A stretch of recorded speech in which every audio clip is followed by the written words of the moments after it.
Hey YouTubers, Boots Owen here again. I've been asked to do a video about what you see in before you here. We've recently had a little boy and he puts out a lot of these. This is about 2 days, 3 days worth of cloth diapers, and you guessed exactly what that is and I won't say it, but what we use is, if I could get you a clean example, we have square terry cloth nappies and we use this kind of a little blue fleece liner that's just cut from a bigger piece of cloth, and then it goes inside one of these over pants, over nappies.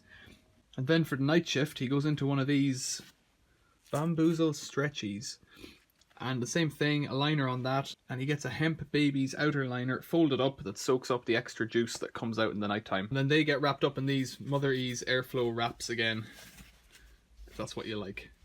So he builds up a load of these. We keep them in this IKEA bucket with a lid on it, put the lids off for now, and then this is what we do for the laundry. So you chuck them in. It really doesn't smell. It smells a bit like a kind of a yogurt, looks a bit like a, what I would call a korma curry out of those Uncle Ben's bottles or something like that. It really, it's not offensive at all, and part of that is because we use these little wipes instead of baby wipes, little cloth, just little squares of terry cloth is all they are. We use them, we keep them in a lunchbox with some water to keep them moist and a little drop of tea tree oil, 1 drop for every, what would that be, 20 or 30 little cloths, and that keeps them nice and moist and gives them a nice smell, and the smell prevails over the beautiful green yellow softness that comes out of them. Clean hands. Snap! So another reason why they don't smell that bad is because my little buddy, he's been breastfed for the first 5 months and he probably will be for another while. So the stuff that goes into him is pretty nice, and the stuff that comes out of him equally isn't so bad. But I came here to talk to you not about what he puts on the nappies, but how I wash them. So up here is my soap drawer, and I've got 2 sides, one for a pre-wash and one for the main wash. And over here is my selection of buttons.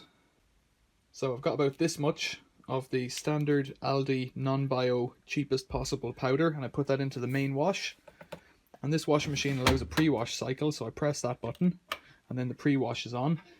You can hear the little buddy in the background talking to me, and I turn it on to 60 degrees over here. And the logic behind this is that the pre-wash with no soap in it will rinse off the yuck and the solidy, not so solids from the nappy, and maybe any kind of wee or anything like that, and get the nappies kind of clean, well rinsed anyways, flush it through, and then it goes on to the main cycle at 60 and uses the soap, the detergent, to clean what's in there.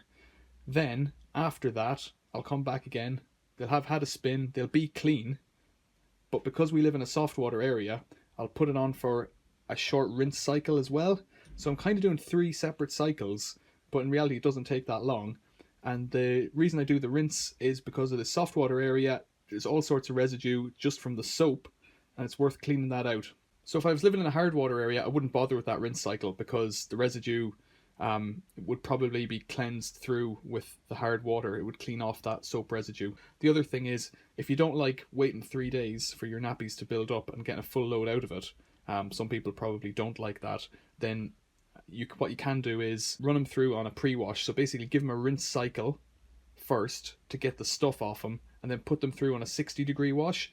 And you can use a 40 degree wash, especially on a breastfed baby, but I prefer 60 because just personally I think it's a bit more heat, gets them a little bit cleaner, kills any nasties. So you can wash at 40, but if the baby's under 3 months, or if there's 2 babies in the mix with different requirements, and if the baby's sick at all, you really want to wash it at 60, otherwise 40 is fine. But going back to what I was saying about putting extra loads in, once you've done your pre-wash, you can pause it and stick in the rest of the stuff, especially things like cleaning cloths and that, or drip cloths for the baby, or any of that kind of stuff, or any of the baby's clothes really. Just nuke it there at 60 degrees, it'll be fine. So that's us, and thanks for watching this video. If you want to come back to it, hit it in the favourites. If you want to subscribe to this channel, I'm probably going to put up more videos about how to wash nappies. I've already put up a video about how to clean the washing machine filter, which is down below on the washing machine, not in the comments, but you'll find it by clicking on the playlist that this video's in. Boots Owen's the name. Subscribe to this channel. Thanks very much. Oh my god, I forgot to turn it on.